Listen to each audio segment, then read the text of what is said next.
Mary Brooks, the heart and soul of the women's water polo program. You're back now with the team after redshirting last season. Yes. How good does it feel? It feels really good. I mean, redshirting was pretty hard, but especially because all of the people that I kind of hung out with in college were all graduating, so it was kind of hard not being able to end it with them, but also I've been super fortunate with the team we have now, and everyone's great and made a lot of new relationships, and we're just really excited to dive deeper into our season. Yeah, and coming off that 2018 Big West, you guys were the tournament champs, then you went on to the NCAA tournament, advanced through the second round. Was it difficult for you at all just being a bystander, knowing that you put in those few years of work and had to sit on the sidelines and watch? I think it's always hard just not being able to be in there and do what you can do, but they all worked so hard all year, and nobody really thought that they were going to be the ones to win that tournament. And every year, you know, like, we come in and we try as hard as we can, and normally we're kind of the underdogs in the NCAA, but I think I was just really excited to see them show everybody else what we all knew that they could do. Coach Klatt has said, Mary Brooks, she's a leader. You've kind of helped set the tone, whether it's in the pool or on the pool deck. What do you think you can just help show those younger girls in this final season for you? I think that this is something that my parents have always instilled in me, and I think I've always been a pretty hard worker, and I'm not the most athletic person on land, and I may not lift as the heaviest. Contrary to popular belief. Yeah, okay. Horrible on land.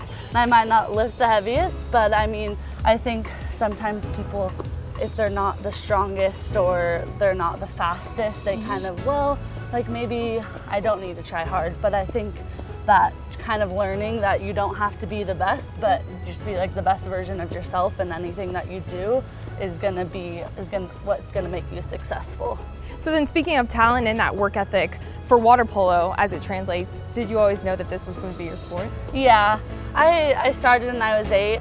I loved it. I loved the team aspect, and I love how competitive the sport is.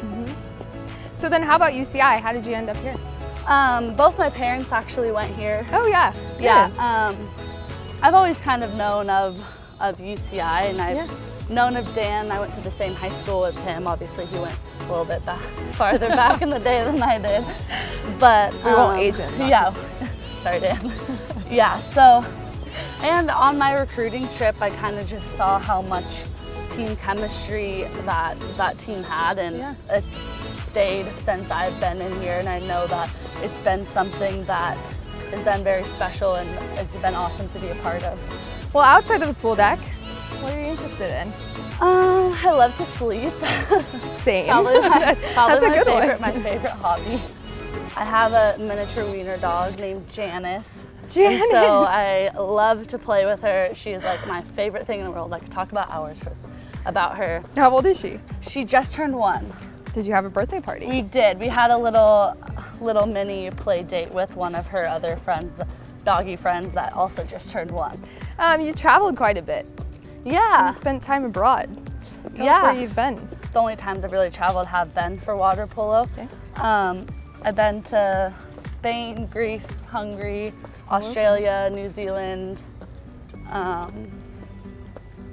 That's kind of the only ones I can think of off the top of my head. Yeah, just but yeah, but I've been fortunate enough to be able to be a part of some of the developmental USA teams, and kind of travel and meet new people and different challenges and advantages, and that you have to kind of work through. And in USA water polo, I mean, it's everywhere. You're playing with players everywhere from around the country. So you may not know them very well, or you may have just known them. It's like you're having to rush this process that many other countries have had for years, with different teams being in the same position. So I think that by being coached by some of these different coaches kind of gives you different insights and perspectives on their coaching styles, because I mean, everyone is different, obviously, so they have different things that they kind of bring to the table. You're graduated now? Yes. I have a degree in?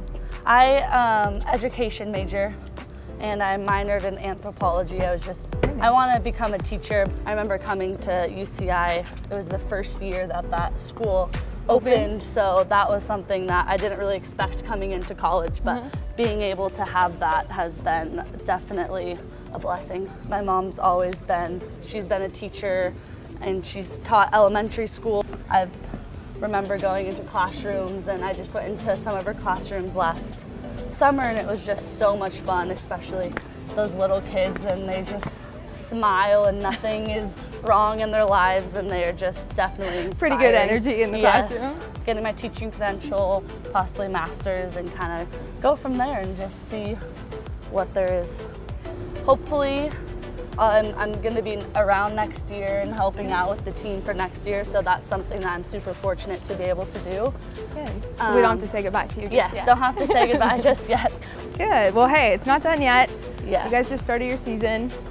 A long ways to go, a few months, hoping for a good outcome for you guys. Yes. Thank you so much for coming on the Walk and Talk, and we'll see you guys throughout the season. Yeah, thanks so much.